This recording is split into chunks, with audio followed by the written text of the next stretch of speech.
He thought it was just the aftermath of the storm, an ordinary sinkhole in front of his house. But when he went down inside, he saw something that sent chills down his spine. Subscribe so you don't miss the next stories, and tell us in the comments where you're watching from. The night the storm came to the quiet outskirts of Monroe County, it did not feel like any ordinary storm. The air itself seemed to vibrate with tension before the first drop of rain fell, and the sky, usually a dull orange haze from the nearby town lights, turned an uncanny greenish gray. Jacob Wilson stood on the porch of his single-story farmhouse, watching the horizon vanish into a wall of darkness. The old oak tree near the road bent as though bowing to something immense and unseen. The radio in the kitchen crackled with warnings about high winds, flooding, and unusual seismic activity, a phrase that sounded more like a government formality than a real danger. Jacob was a man who did not scare easily, but as the thunder rolled low and long over the fields, he felt something in his chest that wasn't fear so much as an ancient unease, an instinct whispering that the earth itself was restless. Inside the house, his wife Carla was putting the children to bed. Their son, Malcolm, 13, tried to act brave, pretending to ignore the howling wind as he tucked in his little sister Lily, who clung to her worn teddy bear. The walls trembled from each gust. Carla called to Jacob through the noise, telling him to come inside, that the shutters were already secure. But Jacob couldn't take his eyes off the fields. Rain began in heavy, slanted sheets, drumming on the tin roof like 1,000 impatient fists. It blurred everything beyond the porch into a single moving curtain.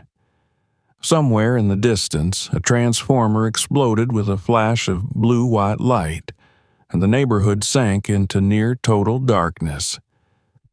Jacob checked the time by his wristwatch.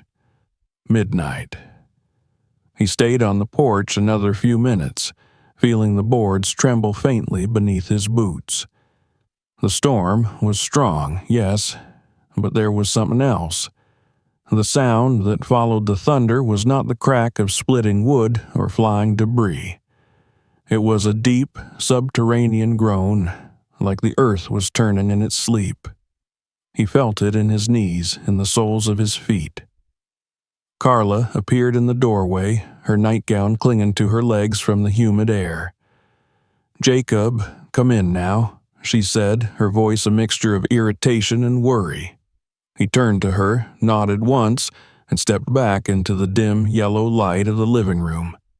The power flickered once, twice, then went out completely.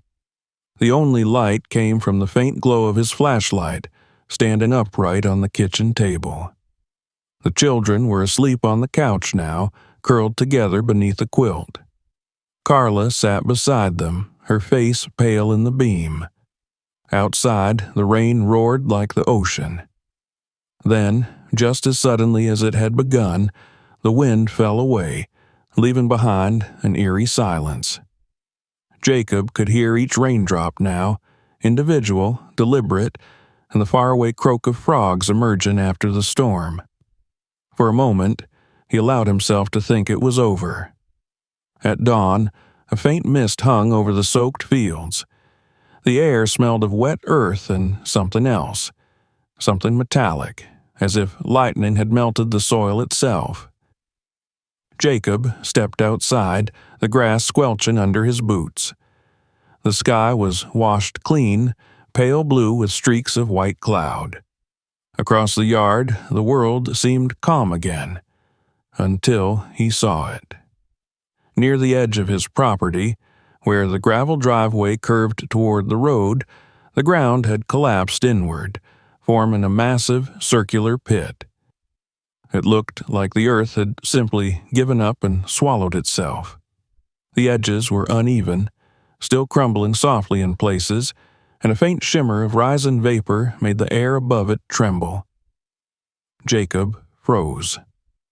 The hole was wider than his truck and easily 3 times as deep as a man. He walked closer, careful with each step. The closer he got, the stranger it seemed. It wasn't just a natural sinkhole caused by water erosion. He could see fragments of concrete jutting from one side, twisted pieces of rebar catching the light. The bottom wasn't visible. The shadows inside were too dense. When he leaned closer, a warm draft rose to meet him, carrying with it a faint humming sound. It was subtle, almost like the low vibration of an old refrigerator motor, but unmistakably artificial. He crouched and placed his hand near the edge. The soil was warm after a cold night of rain. "Jacob?" Carla's voice came from behind him.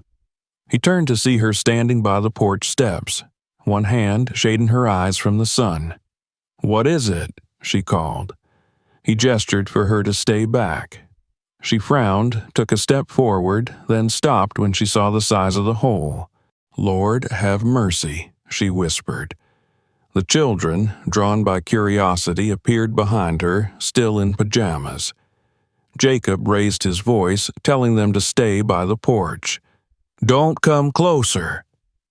Within half an hour, a few neighbors began to arrive. The sound of the collapse must have woken half the street.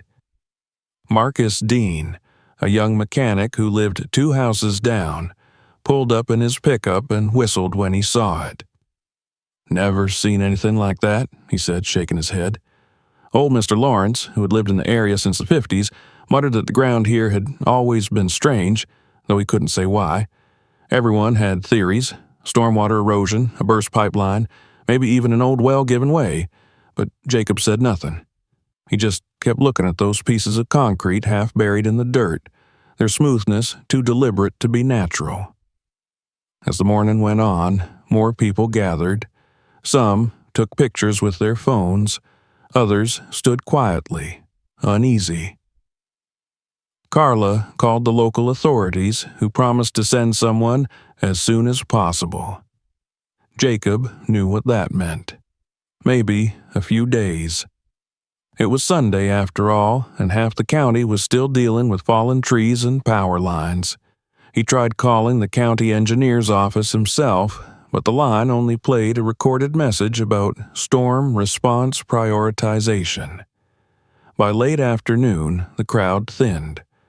Only Marcus stayed, helping Jacob mark the perimeter with wooden stakes and yellow rope. The smell near the hole grew stronger as the day warmed. A faint chemical odor, not unpleasant but unnatural, something between oil and metal. Marcus sniffed the air. "That doesn't smell like dirt," he said. Jacob nodded. "It smells like something buried." That evening, after everyone had gone home, Jacob sat on the porch again. The setting sun burned orange through the thinning clouds, casting long shadows over the lawn. The hole was now just a dark circle at the edge of his vision, silent, waiting. Carla brought him coffee, though he barely touched it. She sat beside him in silence, her hands folded in her lap. "You're thinking about going down there, aren't you?" she said quietly. He didn't answer right away. "It's our land," he finally said. "If something under there's breaking the ground apart, I need to know what it is." She looked at him for a long moment, her eyes full of worry. "Promise me you won't do anything tonight," she said. "Wait until morning." He nodded, though he wasn't sure he meant it. Night came early and cold. The storm had left the air unnaturally still, the kind of stillness that amplifies every sound. The frogs had stopped croaking, and even the crickets were silent. Jacob couldn't sleep. Around midnight he rose quietly, careful not to wake Carla or the kids, and stepped outside. The moon was hidden behind clouds, but he could see the faint outline of the yard. The hole looked different in the dark, not like a wound in the ground, but like an open mouth, breathing. He walked toward it slowly, flashlight in hand. When he reached the edge, the beam disappeared almost instantly into the void. Then he heard it, the same low hum from earlier, steady and rhythmic. He knelt, holding his breath. It was unmistakable now, a mechanical vibration coming from deep below. For a fleeting second, he thought it might be a generator, maybe some forgotten installation. But who would build something like that here, under farmland miles from any industrial site? He aimed the flashlight along the walls and noticed again the patches of concrete, but this time he saw what looked like faded markings, painted symbols or letters almost erased by time. He leaned farther, trying to make them out. The edge crumbled slightly under his weight, sending a few pebbles skittering down into the abyss. The sound they made when they hit bottom came several seconds later, echoing like the hollow interior of a cavern. Jacob stepped back, heart pounding. He realized this wasn't just a collapse. The ground hadn't simply eroded, something below had given way, something built, sealed, and long forgotten. The idea chilled him more than the wind ever could. He turned off the flashlight and stood there, listening. The hum grew fainter but never stopped. Beneath the soil, something was still alive. He stayed there for several minutes, watching the mist rise from the hole and swirl in the cold air. Somewhere, far off, thunder rumbled again, though the sky was clear. He could feel the vibration in his boots, faint but real. Finally, he whispered to himself, "This isn't over." When he returned to the house, Carla was standing by the window, awake. She didn't ask where he'd been. She could tell from his face that he had already made a decision. The storm might have passed, but something far older and more dangerous had been awakened beneath their land. And Jacob Wilson, for all his caution, knew deep inside that he would not be able to leave that mystery buried. As the first pale light of dawn crept across the fields again, he watched the shadows retreat from the pit and saw, for just a second, a glint of something metallic deep below, like sunlight reflecting off a piece of machinery. It vanished as quickly as it appeared, swallowed by darkness. Jacob's pulse quickened. The storm had opened the earth, and now it was calling him to follow. He turned away at last, knowing that by nightfall he would go down there himself. The wind carried a faint scent of rain again, and somewhere in the distance a dog barked once, then fell silent. The world held its breath. The hole waited, patient and quiet, as though it knew he was coming. By morning, the air had turned heavy again, though the sky was cloudless. The storm had passed 2 days earlier, yet the atmosphere clung to the land with the weight of something unfinished. The sinkhole no longer looked like an accident of nature. It had become a gaping wound, raw and accusing. Jacob stood beside it with his arms crossed, staring into the darkness below, as if waiting for it to reveal its secret. He hadn't slept much since that night. Each time he closed his eyes, he heard that low hum from the depths, that strange vibration that no one else seemed to notice. Carla watched him from the kitchen window while making coffee. She had given up trying to dissuade him. The way he moved now, the quiet deliberation, the fixed stare, told her that something inside him had shifted. He was no longer merely curious. He was compelled.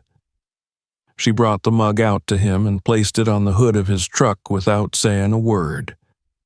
The children were still asleep, and for once she was grateful. They didn't need to see the hole again. Jacob crouched at the edge, examining the walls where the concrete jutted out in odd, unnatural shapes. It was clear to him now that part of the structure had been deliberately built, perhaps as a foundation or something deeper. But for what? He had lived on this land most of his life. His father had farmed it before him, and his grandfather before that. None of them had ever mentioned anything buried below. The thought that all these years they had been walking above something man-made, something hidden, sent a shiver through him. When he finally spoke, it was to himself. If the ground's collapsing, it'll take the road next.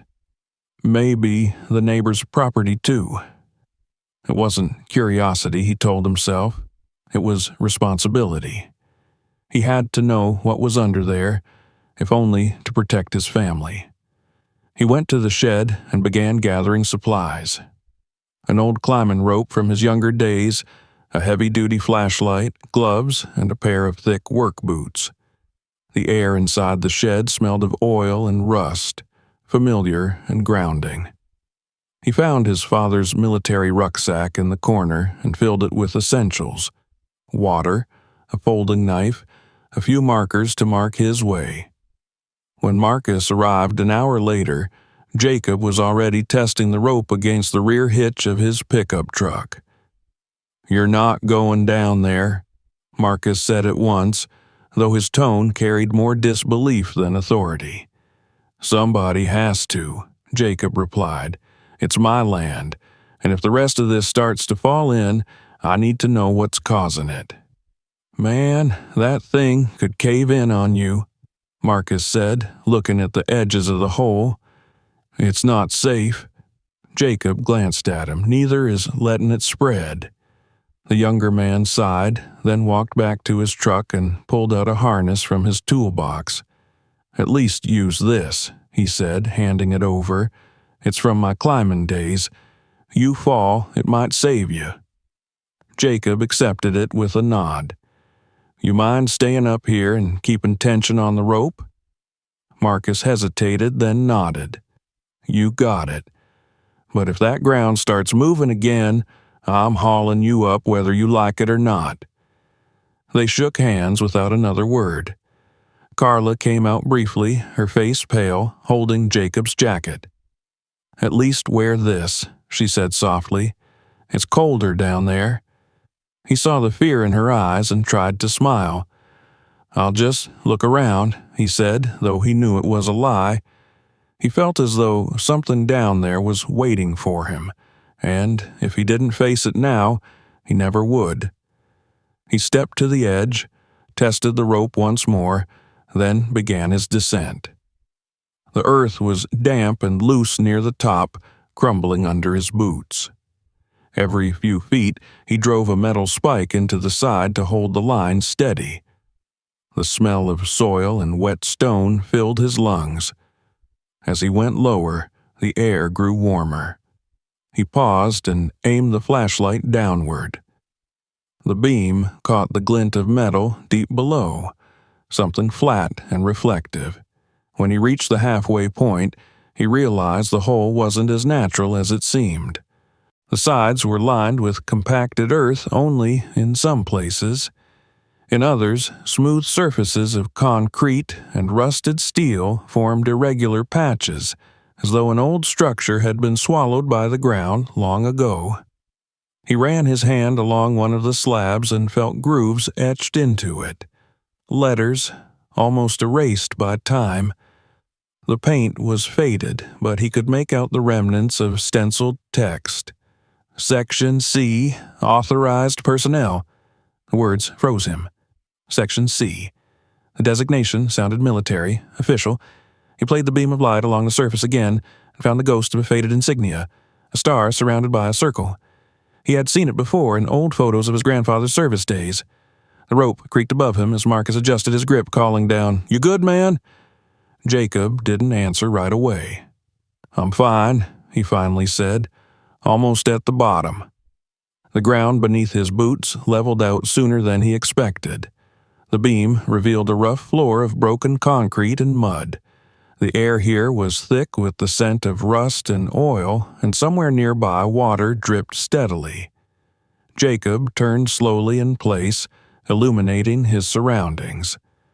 The sinkhole had torn through the ceiling of a long, narrow passage. A section of wall had collapsed, leaving a jagged hole just large enough for a man to squeeze through.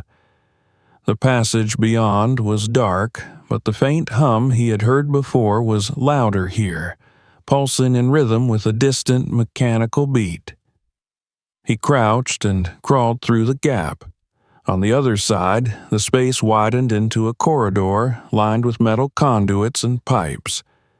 The walls were still intact, though damp and streaked with mineral stains. It looked like a service tunnel, the kind used in old government facilities to move equipment or vent air. The hum seemed to come from somewhere ahead, deeper in. Jacob walked cautiously, his boots squelching in the mud.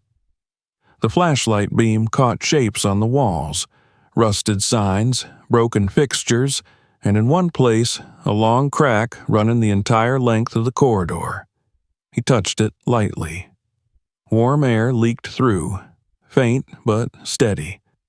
Beneath the warmth was another smell, chemical and faintly sweet, like burnt plastic. He passed what looked like an old electrical panel, and its switches fused in place by corrosion. Some of the labels were still legible: ventilation, power grid, test chamber A. He stared at the last one, a test chamber. That was no storm drain or utility tunnel. This place had been built for a purpose, and whatever that purpose was, it had been kept hidden under his family's land for decades. As he continued deeper, the floor dipped and the walls narrowed. The hum grew stronger, but now it was accompanied by another sound, a slow, rhythmic dripping, like water falling into metal. The light revealed a heavy steel door on the left side, half buried by a cave-in. The paint on it had peeled away, revealing a layer of dull gray metal beneath. Faded yellow letters read, "Caution, restricted area." A small inspection window near the top was shattered, and through it Jacob could see darkness and the faint reflection of his own light. He hesitated. The sensible part of him said to turn back, to climb out and wait for professionals. But something about that door held him. He stepped closer, peered inside, and saw what looked like shelving or racks, the shapes obscured by dust and debris. He leaned against the frame and felt a gust of warmer air rush out. The smell of rust intensified, mixed with something else, old oil, perhaps, or decayed chemicals. He pulled back and wiped his face with his sleeve. "Jacob!" Marcus's voice echoed faintly from above. "You still there?" "Still here," Jacob shouted back, though the words barely carried. "Found some kind of structure. Looks old. Real old." He waited for a response, but only faint wind came through the opening above. The connection to the surface already felt tenuous, as though the world above had receded into another life. He turned back to the corridor.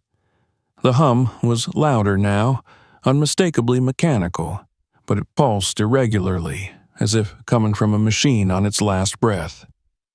He followed it until he reached a larger chamber, circular and half-flooded. The flashlight beam shimmered across the thin layer of water covering the floor. In the center stood a rusted column of pipes and valves, many broken or bent. A few of the valves still bore faded tags marked with serial numbers.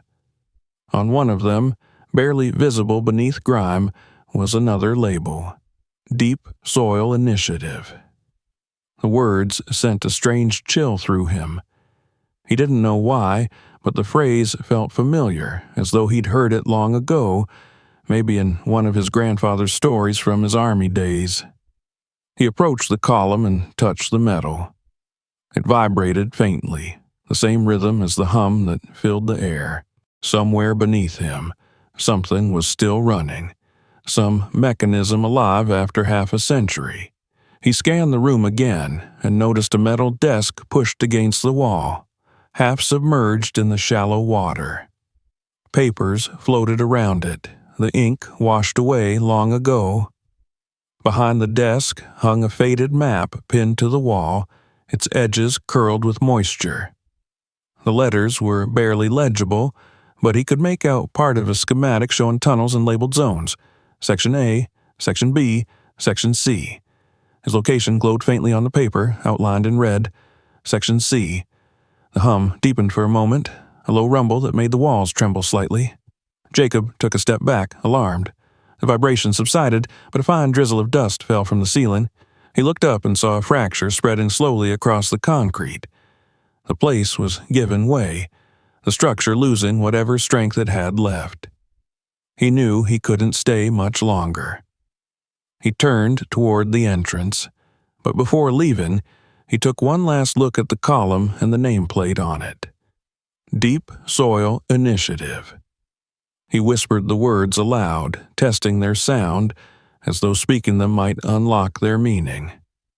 He retraced his path carefully, marking the walls with chalk as he went. Each sound in the tunnel seemed magnified now, the dripping water, the creaking of pipes, even his own breathing. When he finally crawled back through the broken section of wall and reached the base of the sinkhole, he felt the first true wave of fear. The rope hung motionless above him, and the circle of light at the top looked impossibly far away. For a brief second he thought Marcus might have left, but then a shout echoed faintly down. "You good?" "Pull me up," Jacob yelled, gripping the line. The rope went taut, and slowly he began to ascend. The climb felt endless. His arms burned, and twice the soil near the edge gave way, sending loose gravel tumbling past him. But eventually, a hand reached down, Marcus's, and pulled him over the rim. Jacob collapsed onto the grass, breathing hard. His clothes were streaked with mud, and the smell of rust and oil clung to him. Carla came running from the porch, her voice shaking. "Are you hurt?" He shook his head, still catching his breath. "No, but there's something down there. A tunnel, old concrete walls, machinery, signs with government markings." Marcus frowned. "You serious?" Jacob looked up at him, his eyes distant. "Dead serious. And whatever it is, it's still running." The three of them stood in silence for a long moment, staring at the dark hole. The afternoon sun glinted off the moist earth, and for a moment Jacob thought he saw the faintest shimmer of light moving deep within, like something breathing in the dark. He turned to Carla, who looked pale and exhausted. "I think I found something we were never supposed to find," he said quietly.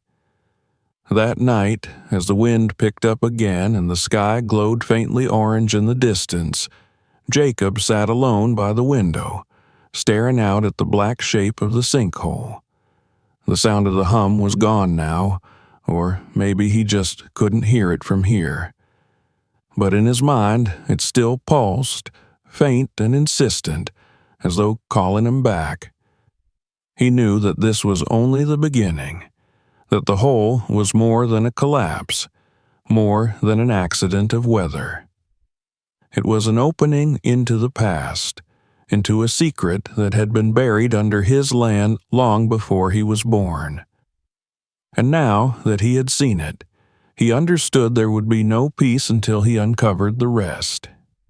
The storm had awakened something ancient beneath Monroe County, and Jacob Wilson, whether he liked it or not, had just stepped into its heart.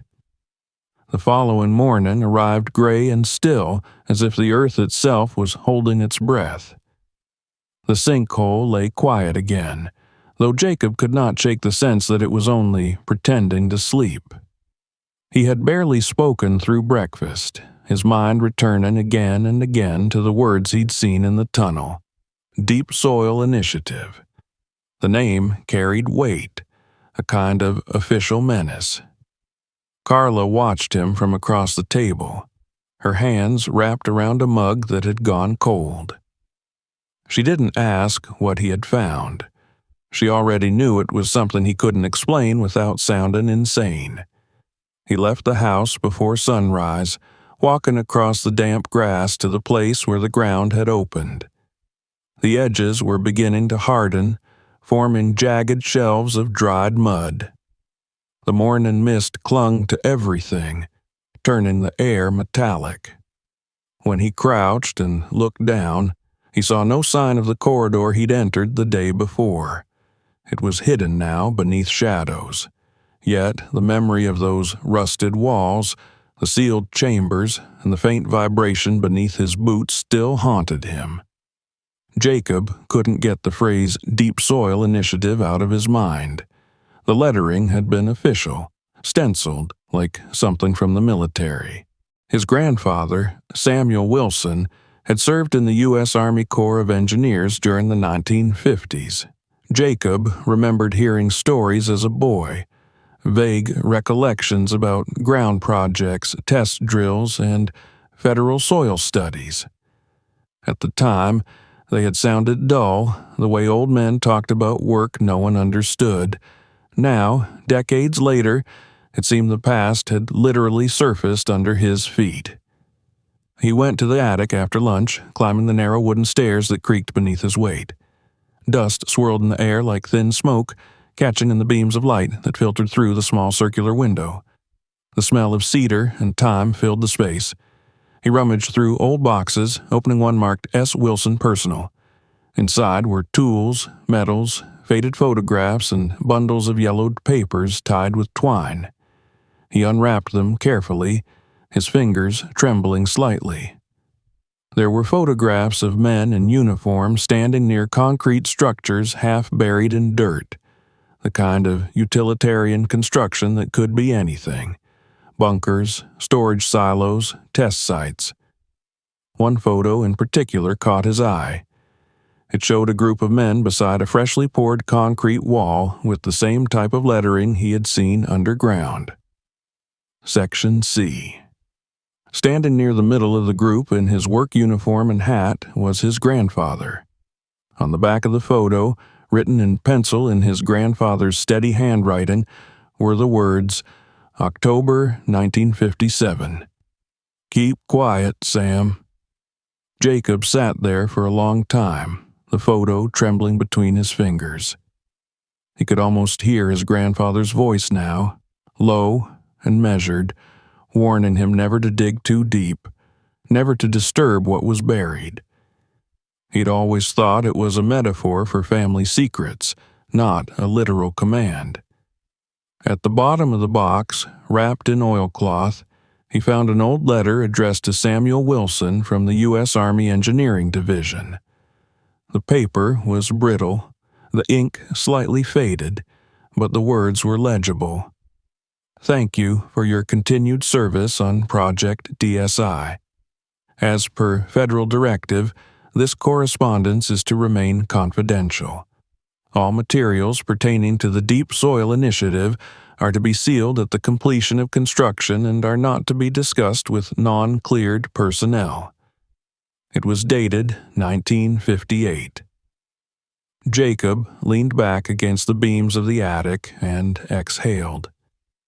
He felt as if he had just uncovered a grave. His grandfather had helped build whatever was under that hole, and now, decades later, it was breaking apart. When he went back downstairs, Carla met him at the base of the stairs. "You found something, didn't you?" she asked quietly. He nodded, showing her the letter and the photograph. She read them slowly, her brow furrowing. "Project DSI," she murmured. "What does that even mean?" "I think it means our land used to be part of a military testing zone," he said, "and whatever they buried down there, they didn't expect it to wake up again." Carla's hand went to her mouth. "Jacob, if this is government property, if they built something under here, maybe we shouldn't—" He interrupted her gently. "If the ground keeps sinking, it won't just take our house. It'll take half the street. Someone has to know what they left down there." That afternoon, he drove to the county records office in town, hoping to find some trace of land deeds or construction permits that might explain the structure. The clerk, An older woman with horn-rimmed glasses searched through the archives. "Nothing here shows any government projects on your parcel," she said after some time. "The only notation is an ownership transfer from your grandfather to your father in 1969. "Are there older records? Maybe something from the 50s? He asked. She frowned. "There was a fire in 74. Most of the paper records from before that year are gone." She lowered her voice slightly. "You're not the first to ask, though. People around here still talk about the old bore tests they ran out in the fields back in the day. My father said they brought in trucks at night. Didn't tell anyone what they were doing." Jacob thanked her and left. As he drove back home, the afternoon light shifted, turning the highway into a ribbon of gold and shadow. The wind moved through the tall grass along the roadside like a whisper. He thought about what the clerk had said. Trucks at night, secret operations. It fit with the letter and the photos. His grandfather had been part of something larger, something sealed and forgotten.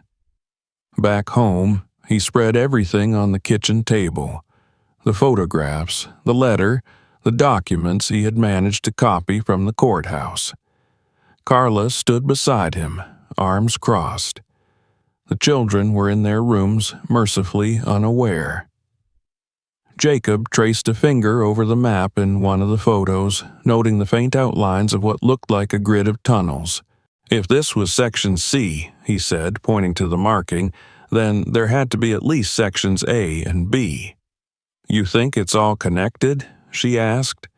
"I think it's more than just our property," he said quietly. "And if the ground gave way here, there's no telling where else it might happen." That night, Jacob sat alone on the porch again. The air was cooler now, scented with pine and distant rain. The sky was clear and stars shimmered faintly above the black silhouette of the trees. He held the photo of his grandfather in his hand, the one with the inscription. The old man's face was serious, almost solemn, as if he'd known the weight of what they were burying. He remembered something else, an old family gathering when he was a child. His grandfather had gotten drunk and told a story about a machine that could feel the earth breathe. At the time, everyone laughed, thinking it was just an old soldier's rambling. But now Jacob wondered if that machine was real, buried somewhere beneath them, still humming after all these years. He went back inside, pulled an old lockbox from under his bed and opened it. Inside was a smaller box, his grandfather's service chest. Inside were medals, a folded flag, and a small leather-bound notebook. Jacob had seen it before, but had never read it out of respect. Tonight he opened it. Most of the entries were mundane, notes about weather, crop conditions, and family matters. But one page, dated November 2nd, 1957, caught his eye. It read, "They told us it was just soil containment, but the pressure gauges don't lie. We buried more than we should have. I signed the papers. Lord forgive me. If this ground ever opens again, God help whoever's living here." Jacob's hands trembled as he closed the book. It was no longer a theory. His grandfather had known what was beneath them, and he had been afraid of it. He spent the rest of the night sitting at the table, the documents spread around him like puzzle pieces. When the first light of dawn crept across the horizon, it illuminated the photograph of Samuel Wilson standing proudly in front of Section C. The inked words, "Keep quiet," seemed to darken with the sunlight. Jacob stared at them until his eyes blurred. The house was still asleep when he finally stood. He walked to the window and looked out toward the sinkhole, its black mouth barely visible in the mist. Somewhere below that hole lay the remnants of his grandfather's work, and perhaps the reason the earth had decided to break open now. He knew then that he couldn't stop. He would have to go back down. not for curiosity's sake, but for truth. The truth had waited nearly 70 years under the soil. It wasn't going to rest quietly anymore. And as Jacob turned from the window, the hum returned, not faint, not imagined, but steady and real, echoing through the floorboards of the house, as though the ground itself was reminding him that secrets never stay buried forever. The following day dawned under a low, brooding sky, the air heavy and colorless. The humidity made the ground slick, and the faint smell of metal still lingered near the sinkhole, as if the storm had never truly left. Jacob stood by the edge again, gripping a folded photograph of his grandfather in one hand and a flashlight in the other. The image of Samuel Wilson staring proudly beside the concrete wall marked Section C haunted him, a silent accusation from the past. It no longer felt like a discovery. It felt like an inheritance, one he hadn't asked for. By noon, a few neighbors had wandered over, drawn by the rumors that had already begun to circulate around town.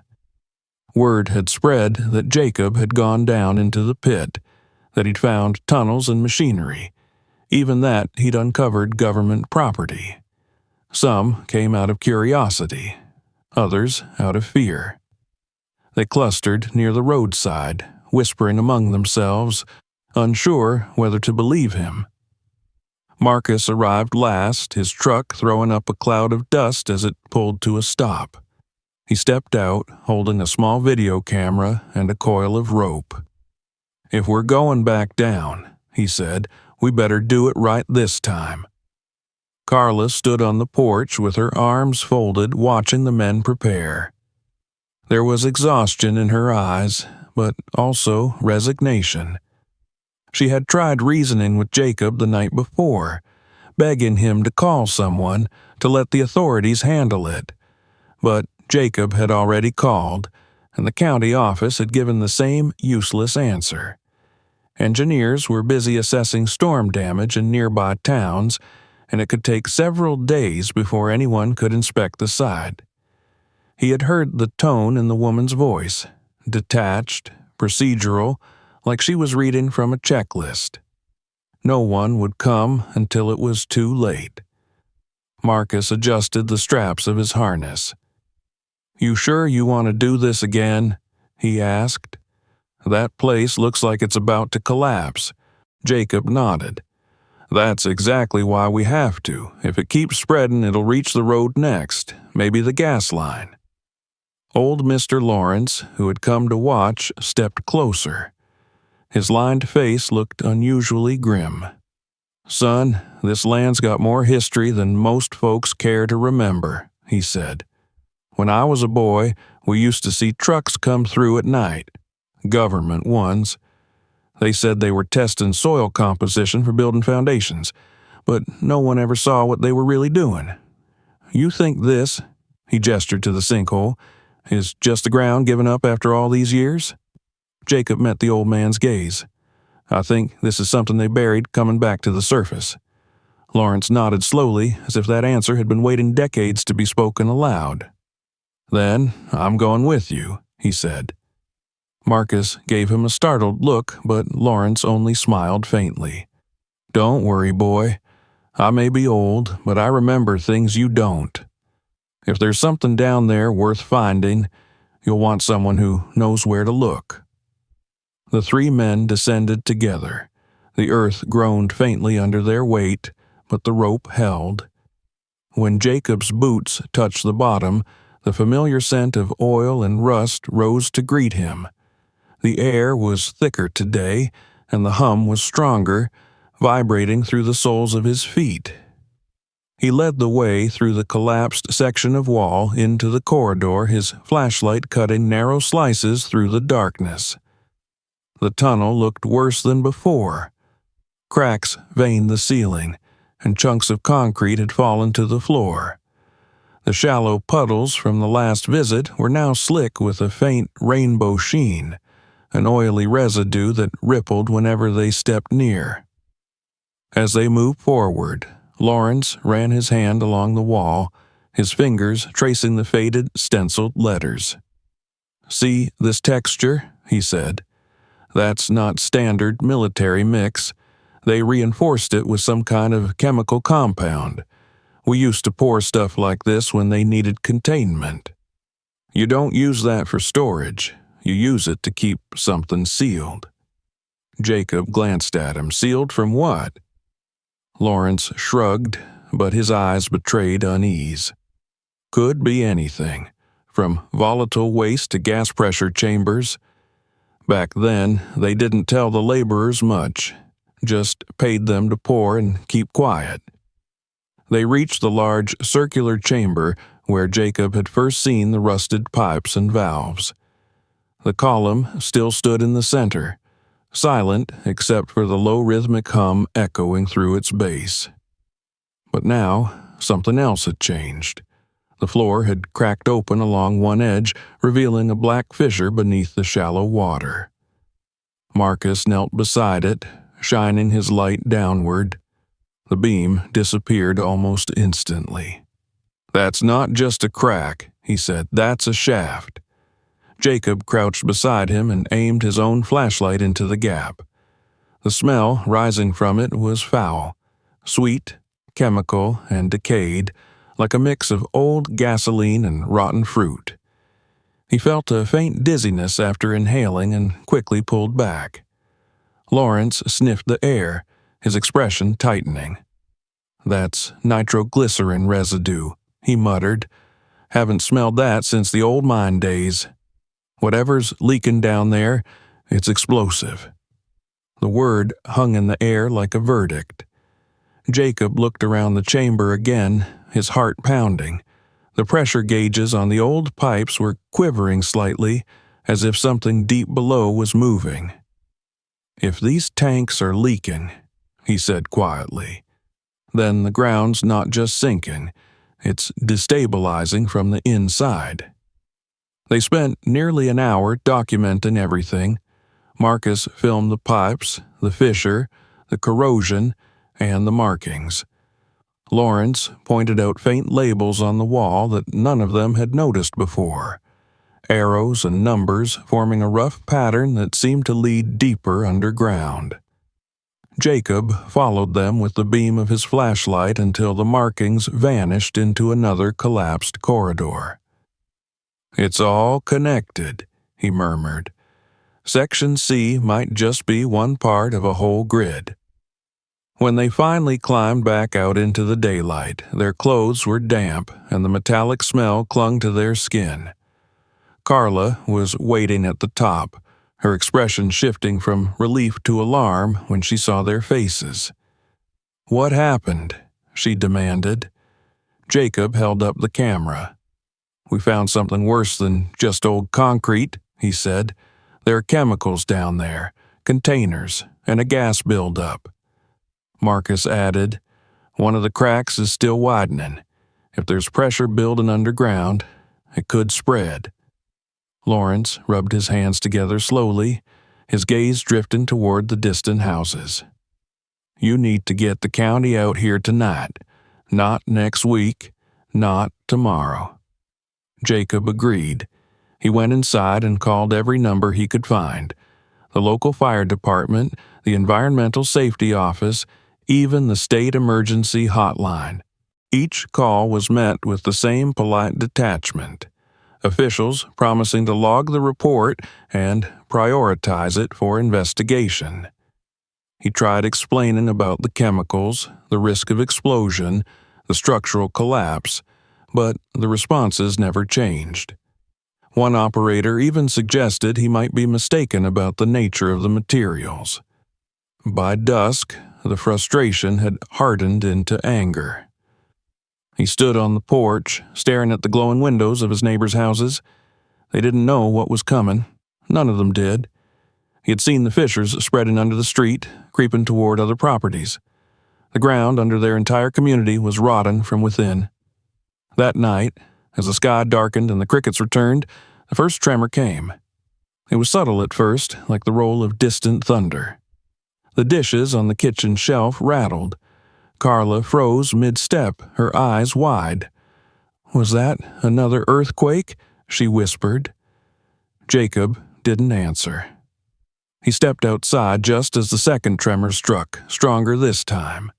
A deep rumble echoed through the ground, and somewhere down the street a dog began to bark frantically. Then came the sound of splitting wood. The crack started at the far edge of the sinkhole and tore across the gravel driveway like a lightning bolt. Jacob shouted for Carla to get the children out of the house. He could hear neighbors shouting now, doors slamming, the whine of engines as people fled in their cars. The Fisher reached the street and crossed toward the opposite side, ripping open a section of asphalt. It stopped just short of a neighbor's garage, leaving a jagged line that steamed faintly in the cool night air. The smell of gas was unmistakable. Within minutes, the street was crowded with frightened residents. Flashlights cut across the darkness as people pointed and argued about what to do. Someone shouted to call the fire department. Another said the phones weren't connecting. Jacob climbed onto the hood of his truck to get their attention. "Listen to me," he shouted over the noise. "This isn't from the quake. There's something under us, old storage tanks or pipes. If they rupture, it's not just the street that'll collapse." The crowd fell silent, faces turning toward him illuminated by the flicker of flashlights. "We've already called everyone we can," he continued. "They're not coming tonight. So we have to make sure no one gets near that hole.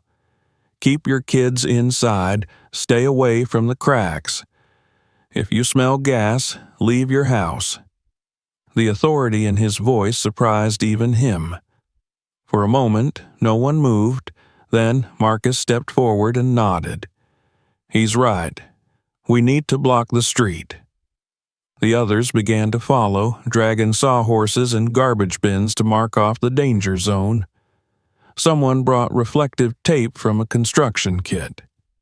Within half an hour, they had created a rough perimeter around the sinkhole. Jacob stood at the edge, breathing hard.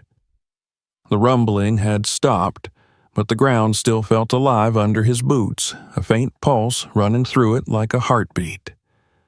Lawrence came to stand beside him. "You see what I meant now?" the old man said softly. "They built something under us that was never meant to last this long. And when it breaks, we'll be the ones buried with it." Jacob didn't reply. His eyes were fixed on the dark pit. "Tomorrow," he said quietly, "we go back down again. I need more proof, something they can't ignore." Lawrence nodded slowly, understanding the weight of those words. Carla, standing behind them with the children, said nothing. She knew her husband too well. Whatever had been set in motion beneath their land, Jacob was no longer just a farmer or a homeowner caught in the middle of it. He was part of the story now, bound to it by blood and by the sins of those who came before him. As the night deepened, the crowd dispersed. The flashing red lights of distant emergency vehicles glowed faintly against the horizon, too far to help. The air smelled of oil, wet dirt, and faint ozone. Jacob remained outside long after everyone else had gone to bed, standing guard beside the sinkhole. Every few minutes he thought he could hear it, the low hum again, deeper now, vibrating through the ground like something stirring in its sleep. He thought of his grandfather's words written in the old notebook. "If this ground ever opens again, God help whoever's living here."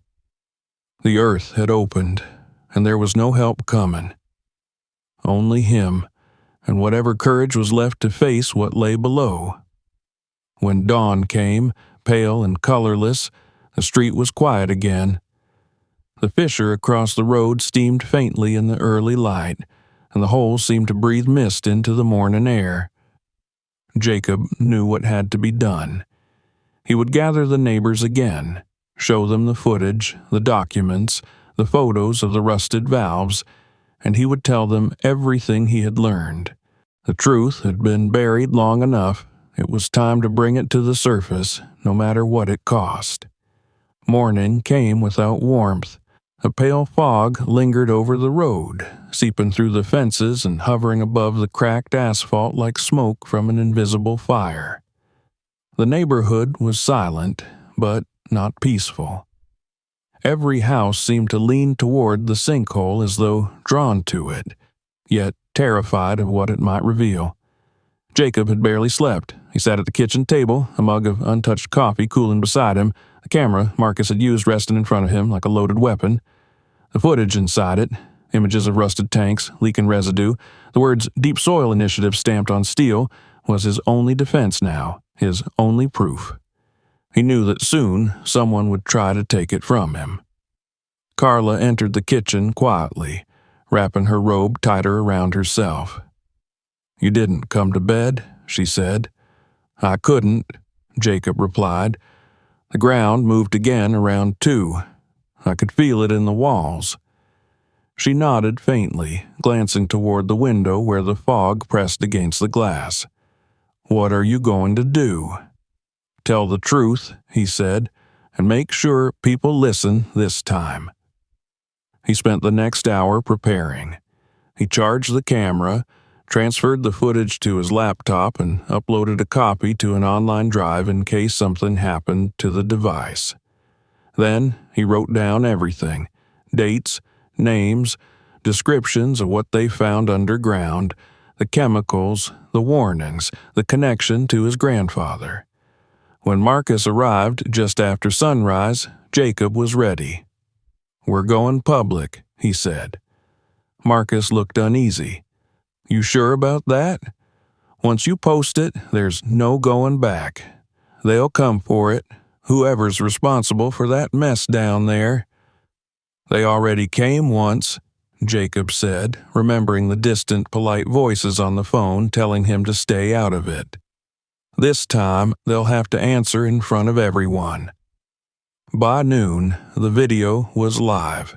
Jacob's voice narrated over the footage as the camera panned across the underground chamber, the corroded tanks, the leaking residue glimmering in the flashlight beam.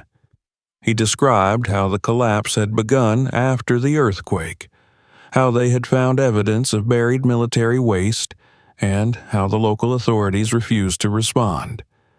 Within hours, the post spread beyond their county. Dozens of comments appeared, some supportive, others skeptical, a few warning him to take it down. That afternoon, 2 black SUVs appeared at the end of the street. They rolled slowly toward his house, their tinted windows reflecting the pale sun. Carla saw them first. "Jacob," she said, her voice low and tight, "there's someone outside." He stepped onto the porch just as the vehicles stopped by the curb. 4 men got out, dressed in dark suits without insignia. The leader, a man with neatly combed gray hair and mirrored sunglasses, approached with a measured calm that sent a chill through Jacob. "Mr. Wilson?" he asked in a tone that was almost friendly. "Yes," Jacob said, his hand tightening around the porch railing. "I'm Agent Dyer," the man said, though he never showed a badge. "We're here on behalf of the Department of Environmental Oversight. We understand you've been in contact with the hazardous materials on your property." Jacob forced a smile. "Hazardous materials? You mean the ones your people buried under my land 70 years ago?" The man's expression didn't change. "We'd like to discuss that inside, if you don't mind." "I do mind," Jacob said. "You can say whatever you came to say right here." A brief silence followed. The other men shifted slightly, their posture just tense enough to show that politeness was optional. Finally, Dyer sighed. "Mr. Wilson, I'm afraid you've misunderstood the nature of what you found. Those structures are part of an obsolete agricultural drainage system built during the Cold War. They pose no immediate danger.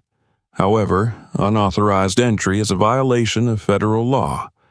I strongly suggest you remove that video and allow professionals to assess the site." Jacob studied him, realizing the script was rehearsed. "So, that's the story now. A drainage system that hums like a generator and leaks chemicals you can smell from the road?" Dyer's lips twitched. "The internet can be a dangerous place for misinformation, Mr. Wilson. You've caused unnecessary concern. Take the video down, and we can ensure your property is properly inspected and compensated." Jacob's voice hardened. "You mean bought?" The man said nothing. The stillness between them was heavier than any threat. Behind him, Marcus appeared on the porch, holding his phone up, recording. Dyer noticed, and his expression changed. "You're making a mistake," he said quietly. "There are things best left buried." Then he turned and walked back to his car. The SUVs drove away, leaving only the faint odor of exhaust and unease. That night, Jacob's video had been viewed over 50,000 times. Local news stations began calling. Reporters from neighboring counties showed up asking for interviews. Some treated him like a whistleblower, others like a crank.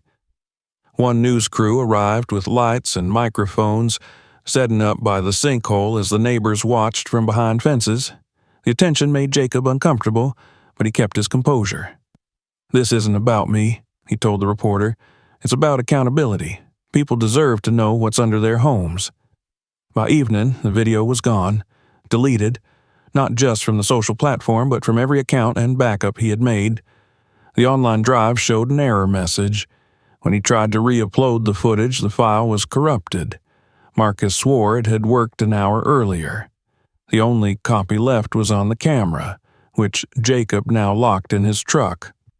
Then, as if to prove that none of it had been coincidence, the power went out across the neighborhood.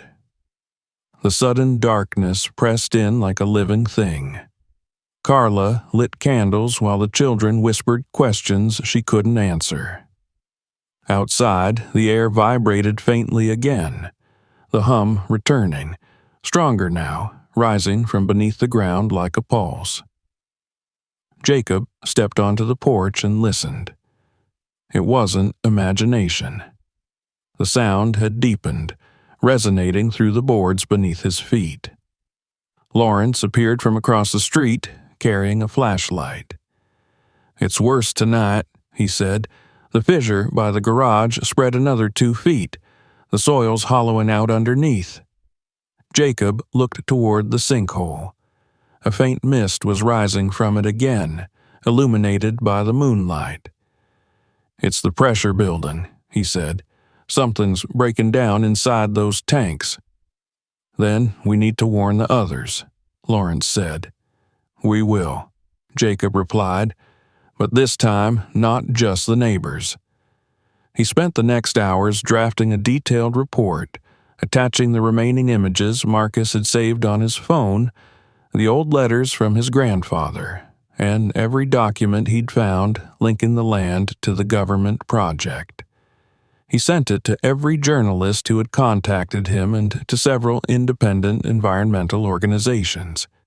Then he sent a copy to the state governor's office with a subject line that read, "Immediate Public Safety Risk, Monroe County." By dawn, the phones began to ring again. Some journalists wanted verification. Others wanted exclusives. One voice, low and hurried, told him that the story was already being flagged for review by federal communication monitors. "You're kicking a hornet's nest," the caller warned before hanging up. When Jacob stepped outside, the morning sun was a weak, filtered glow through a sky heavy with haze. The sinkhole looked larger again. The edges had crumbled during the night, swallowing part of the fence. He felt a tremor under his boots, subtle but unmistakable. Marcus joined him, carrying a metal pole to mark the new perimeter. You feel that? He asked. Jacob nodded. It's spreading faster now. They worked in silence for a while, marking the ground until a noise from the street made them turn. More vehicles, this time official ones, trucks with county emblems and men in orange safety vests.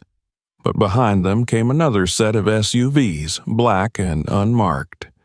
Dyer was among them. He approached with a thin smile. We appreciate your cooperation, Mr. Wilson. We're here to begin site containment. Jacob frowned. Containment? It's standard protocol, Dyer said smoothly. We'll need you and your family to vacate the property temporarily. There's a potential for structural instability. You mean you're going to seal it off, Jacob said. The man didn't deny it. For safety reasons, yes. This area will be classified as restricted until further notice. Marcus stepped forward. You can't just do that. Half the neighborhood's affected. Dyer's smile remained. We can, and we will. Our priority is public safety. He gestured toward the trucks. Workers began unloading metal barriers, positioning them along the street. Others set up portable lights and warning signs. Within an hour, the sinkhole was surrounded by fencing and yellow tape, and uniformed guards stood watch. Carla watched from the window, holding Lily close. They're not here to fix it, she whispered. They're here to hide it. Jacob's jaw tightened. Then we'll make sure everyone sees what they're hiding. That evening, despite the barriers, neighbors gathered again. They were angry now, demanding answers, shouting at the workers who ignored them. Lawrence tried to calm them, but tension hung thick in the air. Dyer appeared briefly, speaking to a few residents in low tones, promising compensation and temporary relocation if needed. It only made them angrier. Jacob stood apart, watching as the men in suits installed a new device near the hole, a thick metal plate connected to cables and sensors. When he asked what it was, one of the workers muttered, "Pressure seal." That confirmed what he already feared. The chemicals beneath were volatile, and they were trying to trap the buildup instead of neutralizing it. Late that night, when the street was finally quiet, Jacob saw lights moving near the hole. Flashlights, not work lamps. He went outside and crept closer, staying in the shadows. Two men in vests were lowering something into the pit, a small cylindrical object that blinked faintly red. He realized with a jolt it was an explosive charge. They weren't sealing the site. They were going to collapse it completely. He turned back toward the house, heart pounding. Inside, Carla looked up from the couch, sensing his fear. "What is it?" "They're going to blow it," he said. "They're going to bury everything." "What about the chemicals, the gas?" "They don't care. They just want it gone." He rushed to his desk, grabbed the remaining copies of the documents, and stuffed them into a waterproof bag. "Wake the kids," he said. "We're leaving now." Outside, the air trembled again. A faint rumble rolled through the ground, deeper than before. The mist over the sinkhole thickened, glowing faintly in the lights the workers had left behind. As they packed the car, Jacob looked back one last time. He knew they would detonate it before sunrise. The truth he had fought to expose would be buried again, this time under layers of earth and silence. But not completely. In his truck, hidden beneath the seat, was the camera, the one copy they hadn't found. And Jacob knew that as long as that footage existed, the story wasn't over. They could bury the hole, the machines, the chemicals, but not the memory of what had been unearthed. As they drove away from the house, the horizon behind them flickered once, then again. A dull roar rolled through the ground, followed by a distant collapse. The road trembled for a moment, then stilled. Carla turned to him, her face pale in the dashboard light. "It's done," she said. Jacob shook his head. No, it's just beginning. He looked in the rearview mirror at the dark plume rising into the air. Beneath it lay the secret his grandfather had helped bury and that he had uncovered. It wasn't just a story about a sinkhole anymore. It was about what happens when truth is forced underground for too long. Eventually, it finds a way back to the surface. And as long as he was alive, Jacob would make sure it did. The explosion came just before dawn, a muted roar that rolled across the fields and was swallowed by the mist. From miles away, it sounded like thunder, but those who lived on the street knew better. Windows rattled, car alarms went off, and for a brief moment, the ground seemed to exhale, releasing decades of buried pressure. When Jacob returned that morning, the site of the sinkhole was unrecognizable. The massive cavity had been filled in and covered with packed soil and gravel. Metal barriers surrounded it, and warning signs now declared the area restricted by federal order. His home looked smaller somehow, dwarfed by the cold geometry of the containment fencing that stretched halfway down the block. He stood at the edge of the tape, his boots sinking into the wet earth. The air reeked of diesel and scorched metal. The men in suits were gone, replaced by local contractors who worked in silence, pretending not to notice him. Marcus joined him a few minutes later, his face drawn and pale from sleeplessness. "They did it," he said quietly. "They really buried it." Jacob nodded. For now. He knew this wasn't the end. Explosions could hide evidence, but they couldn't erase the truth. The vibration that followed the detonation had shaken more than the ground. It had shaken the people who lived on it. Neighbors began to emerge from their homes, confused and angry, demanding to know what had happened. Officials in Vest fed them the same lines about safety, soil stabilization, and infrastructure repairs. But the smell in the air told a different story. It wasn't just smoke or dust. It was the sharp tang of chemicals, the same odor Jacob had smelled deep underground. By midday, the street was crowded. Reporters who had caught wind of the story before the footage vanished were back again, setting up cameras near the barricade. Residents gathered in clusters, their voices rising with frustration. Old Mr. Lawrence stood beside Jacob, leaning on his cane. "You can hear it, can't you?" he said. Jacob listened. Beneath the hum of machinery and the chatter of reporters, there was a faint, rhythmic throb, like something beating beneath the earth.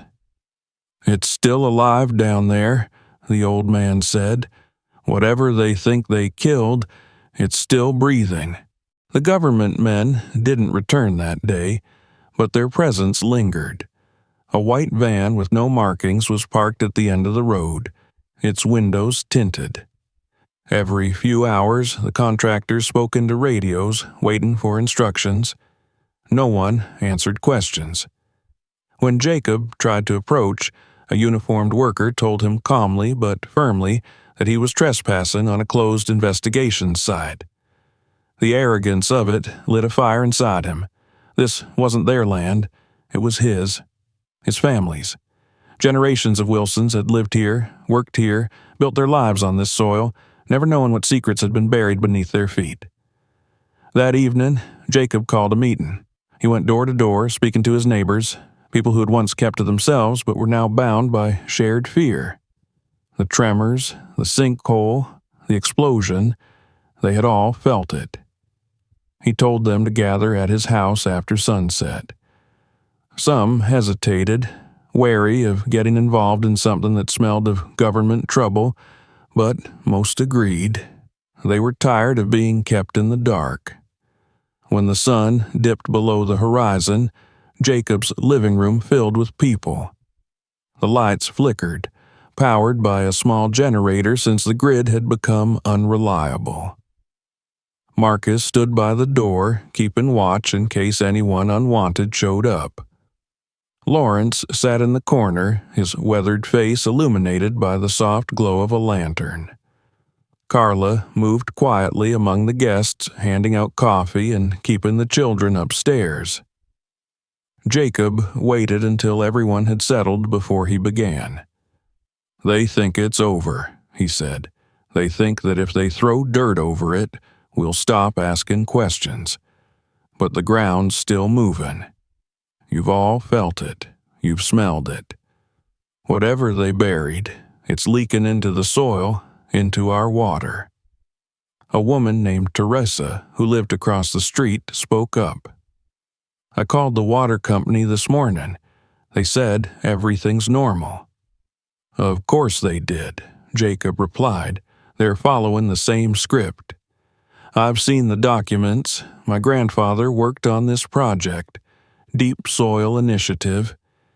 It was supposed to be about construction testing, but it was a cover. They dumped chemicals here, sealed them in underground chambers, and walked away.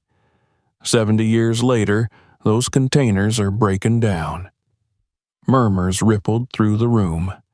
Some people shook their heads in disbelief. Others nodded slowly, as if recognizing the truth they'd been afraid to name. Lawrence raised a hand. "I was there when they started it," he said. "Not on this street, but a few miles west.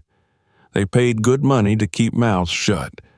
Back then, nobody asked questions. We thought it was about jobs, but the soil never grew right after they left. The wells tasted of metal." Jacob turned to the group. "We can't rely on them to fix it. They'll cover it up again and move on. We need to gather our own evidence, samples, photos, testimonies. If we stand together, they can't silence us all." A young man near the back spoke nervously. "You're talking about going against the government." "I'm talking about protecting our families," Jacob said. "If we do nothing, we'll be drinking poison by next year." The room fell quiet. Outside, the wind picked up, rattling the windows. Somewhere in the distance, a low rumble rolled across the ground, like the echo of something stirring far below. That night, they made their plan. Small groups would take turns monitoring the site, documenting any changes in the ground or the air. Marcus offered to set up hidden cameras near the fence. Teresa, who worked at a local lab, promised to test water samples discreetly. Lawrence said he still had old maps from the 1960s showing where the bore sites had been drilled. They would start there. Over the following days, their small act of defiance grew into something larger. News of the Monroe sinkhole cover-up spread across social media despite repeated attempts to suppress it. Independent journalists arrived, some camping overnight in their cars. Jacob became an unwilling leader, fielding calls from reporters and lawyers while trying to keep his family safe. He felt the weight of responsibility pressing down on him like the soil over the buried chambers. Each night, he lay awake, listening to the faint hum that never stopped, wondering how long the ground could hold. Then, one afternoon, the hum changed.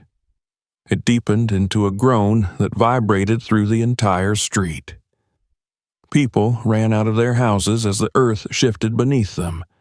Cracks reappeared along the road, splitting the asphalt. A mailbox tilted sideways, half swallowed by the dirt. The air smelled of sulfur and oil. Jacob shouted for everyone to move back, herding them toward the open field beyond the fences. From there, they watched as a plume of dust rose from the newly filled pit. The ground pulsed once, like a heartbeat, and then went still. When the tremor ended, Dyer and his men returned, arriving in unmarked trucks within the hour. They claimed the quake was a settling incident, and that there was no danger. But this time, the crowd didn't disperse. People shouted questions, demanded explanations. Dyer tried to calm them, but his smooth tone only fueled their anger. "You said it was safe," someone yelled. "Why is the ground still moving?" another shouted. Dyer's patience cracked. "We have the situation under control," he barked, but his voice was drowned out by the chorus of voices rising against him. Jacob stepped forward, holding up one of the containers Teresa had retrieved from the water test. "You lied," he said. "The water's contaminated. We have proof." He threw the vial toward the barrier. It shattered, splattering a thin sheen of oily liquid across the dirt. Even from a distance, the chemical smell was unmistakable. Gasps rippled through the crowd. For the first time, Dyer's composure faltered. Reporters captured everything.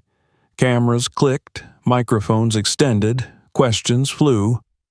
Dyer signaled his men to retreat to the vehicles. The crowd surged forward, blocking the trucks. "You're not leaving," Marcus shouted. "You're going to answer for this." Chaos erupted as the agents pushed their way through.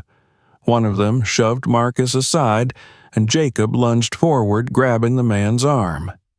For a tense moment, the two locked eyes, one filled with fury, the other with cold calculation. Then the agent pulled free, leaving Jacob with nothing but the echo of his own rage. That night, Monroe County made the news nationwide. Footage of the confrontation spread across television and the internet. Environmental groups issued statements calling for an independent investigation. The governor's office promised to review the allegations. For the first time, Jacob felt a flicker of hope. They had forced the story into the open, but victory was fragile. He knew the people they were fighting had deeper pockets and longer memories than any local community. As the days passed, the tension in the neighborhood grew unbearable. Officials cordoned off the entire block, claiming it was unsafe for habitation. Families packed their belongings, moving in with relatives or to temporary housing. Carla wanted to leave too, but Jacob couldn't. "If I walk away now, they win," he told her. "This isn't just about our home anymore." One evening, as he stood alone by the fence, Lawrence joined him, carrying a folded map. "You should see this," the old man said. He spread it out on the hood of Jacob's truck. Faded ink showed a series of dotted lines running beneath their street and extending toward the river. "These are the old bore tunnels," he said. "Section C connects to Section B near the water. If one goes, they all go." Jacob stared at the map, feeling the air leave his lungs. The contamination could spread far beyond their neighborhood, into the groundwater, the farms, maybe even the city downstream. "Then we have to stop it," he said. Lawrence gave him a weary smile. "You're starting to sound like your grandfather. He tried to warn them too." The words settled heavily in the air. Jacob looked out over the fenced field where the sinkhole had once gaped. The soil looked calm again, but he could feel the vibration beneath his boots, faint but steady, like the earth's slow, steady heartbeat.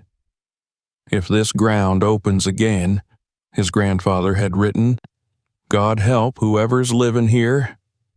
Jacob tightened his grip on the fence. "Maybe God's not coming," he whispered. "Maybe it's up to us." Behind him, the neighborhood lights flickered again, dimming for a moment before returning. The hum from beneath the ground grew louder, rising like a warning. The people of Monroe County were finally awake, but time was running out. The earth had been patient for 70 years, and Jacob knew its patience was almost gone. The night after the meeting was long and sleepless. Jacob lay awake, listening to the groaning of the earth beneath his house. Each vibration felt closer now, heavier, like something clawing upward through layers of soil. The faint hum had deepened into a constant low pulse that seemed to travel through the walls and into his bones. Carla had taken the children to stay with her sister after the last tremor, leaving him alone in a house that no longer felt safe. He couldn't blame her.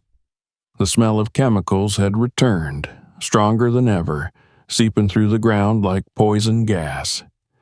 It clung to everything, the grass, the furniture, his skin. No one from the county had come back to inspect the site. The officials, the workers, even the black SUVs, all had vanished after the confrontation. What remained were the fences, the warning signs, and the silence. By morning, the air was thick with a gray haze that turned the sun into a pale disk. The neighbors, who hadn't left their homes yet, were packing now, their windows boarded, their cars loaded with boxes. Marcus stopped by just before noon, his face drawn and his clothes streaked with dirt. "The tremors are getting worse," he said. "The ground behind the Lawrence house sank almost a foot overnight. He says he's hearing gas hiss through the cracks in his yard." Jacob nodded. "It's spreading. The map was right. Section B connects under the whole block." Marcus hesitated. "You think there's still something active down there? Some kind of system?" "There has to be," Jacob said. "Whatever they built to contain the waste, it's failing. If the pressure keeps building, the next collapse won't stop at this street." He looked out toward the field where the sinkhole had once yawned. The ground was flat now, covered with gravel and clay, but a faint shimmer of heat rose from it despite the cool air. It wasn't over. It had never been over. The government might have buried the evidence, but they hadn't stopped the danger. They had only delayed it. That afternoon, Jacob walked the perimeter of the fenced area, inspecting each post and joint. Several had shifted slightly, tilting inward as if the earth beneath them was sliding away. He crouched and pressed his palm to the ground. It was warm again, unnaturally warm. He knew what it meant. The chemicals trapped below were reacting, feeding off pressure and heat, releasing gases that would eventually ignite. The entire system was a time bomb. He found Lawrence sitting on his porch, staring at the field with a haunted look. The old man had aged years in the last few days. "You can feel it, can't you?" Lawrence said, without turning his head. "The ground's alive. It's trying to breathe." Jacob sat beside him. "It's not alive," he said quietly. "It's dying, and it's taken us with it." Lawrence turned, his eyes glassy. "When I worked out there in '58, they said the chambers would last forever. Said they were reinforced, sealed airtight. But nothing built by man lasts forever. You can't bury poison and expect the earth to forgive you." Jacob looked at him. "Then help me fix it." The old man gave a weary smile. "You mean go back down?"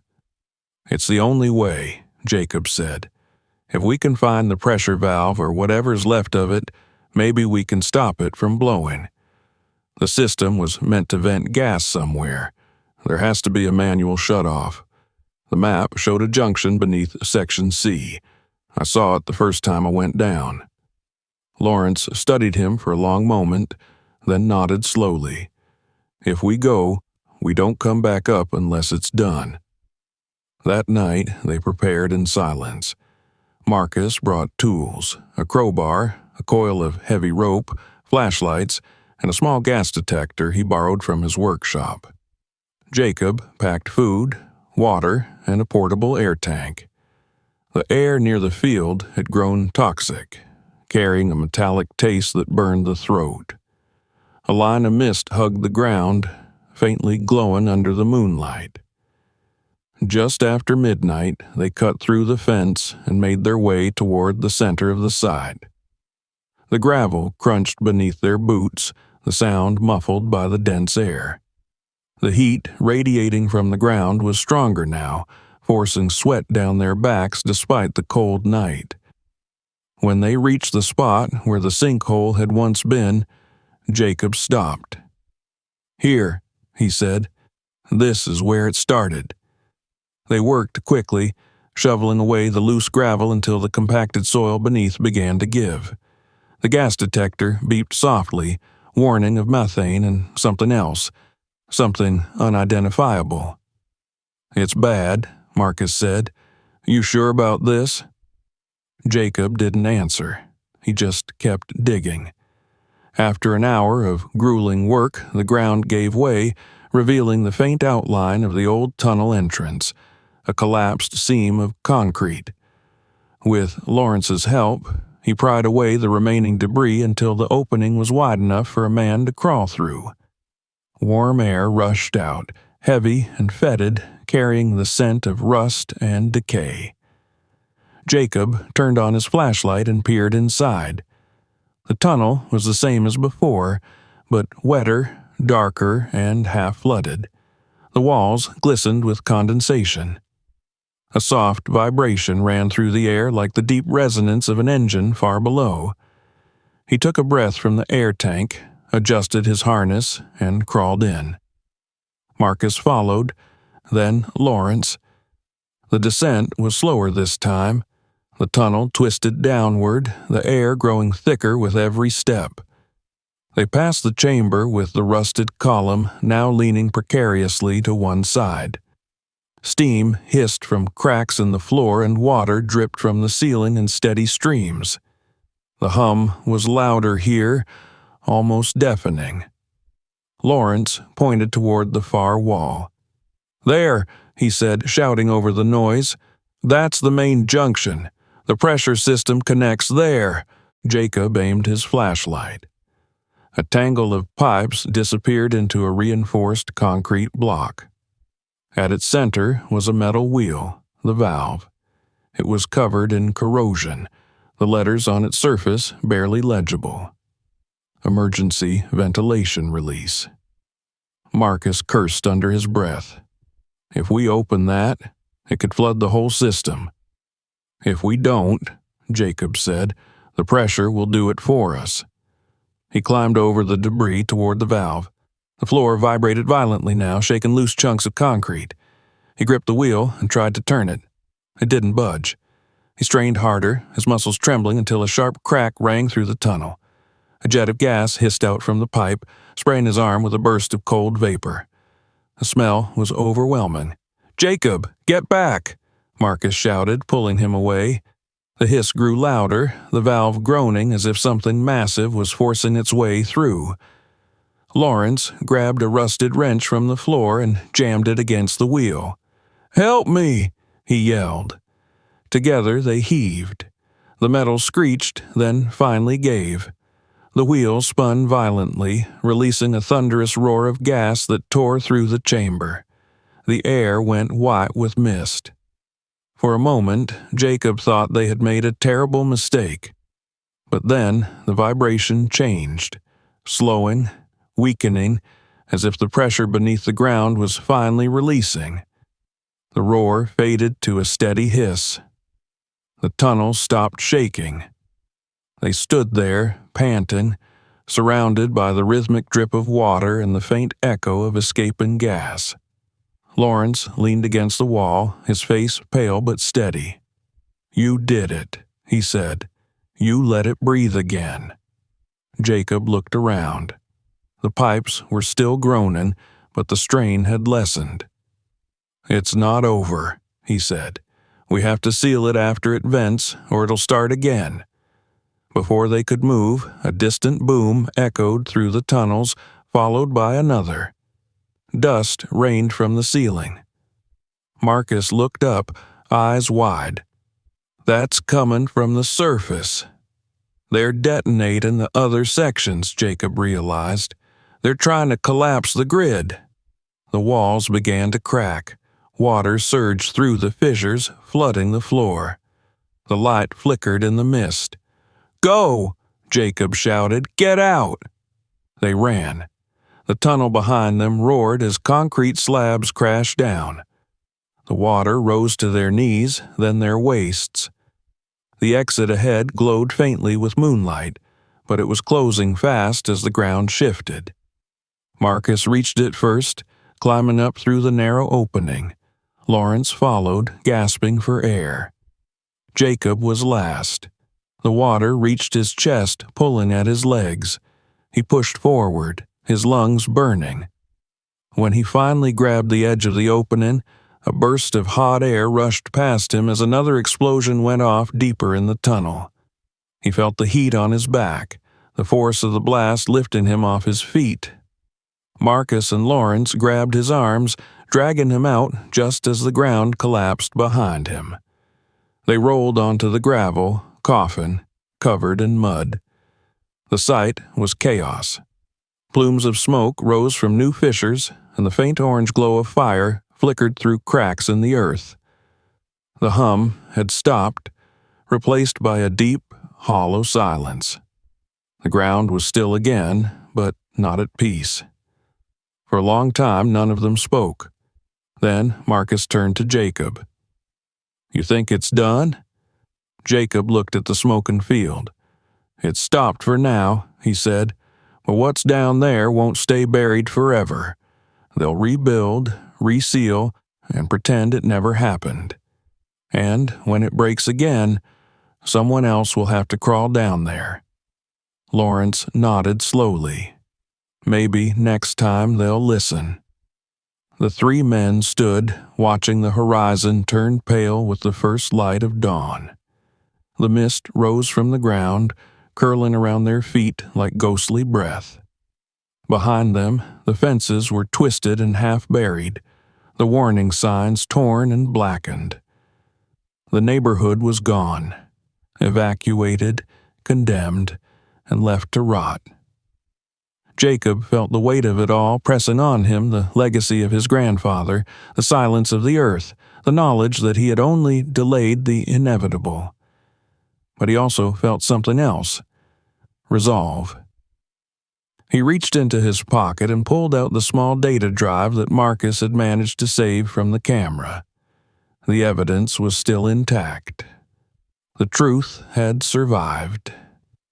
As the sun rose higher, Jacob turned away from the field and began to walk down the cracked road, the others following behind. The ground beneath him was still warm, still breathing faintly. But this time he didn't fear it. He had looked into the heart of what was buried and lived to see the dawn. The earth would remember, as it always did, and so would he. If you enjoyed this story, don't forget to subscribe. New, unbelievable true stories are coming soon. Click to watch the next one right now, and share this video so more people can uncover the secrets buried beneath ordinary lives.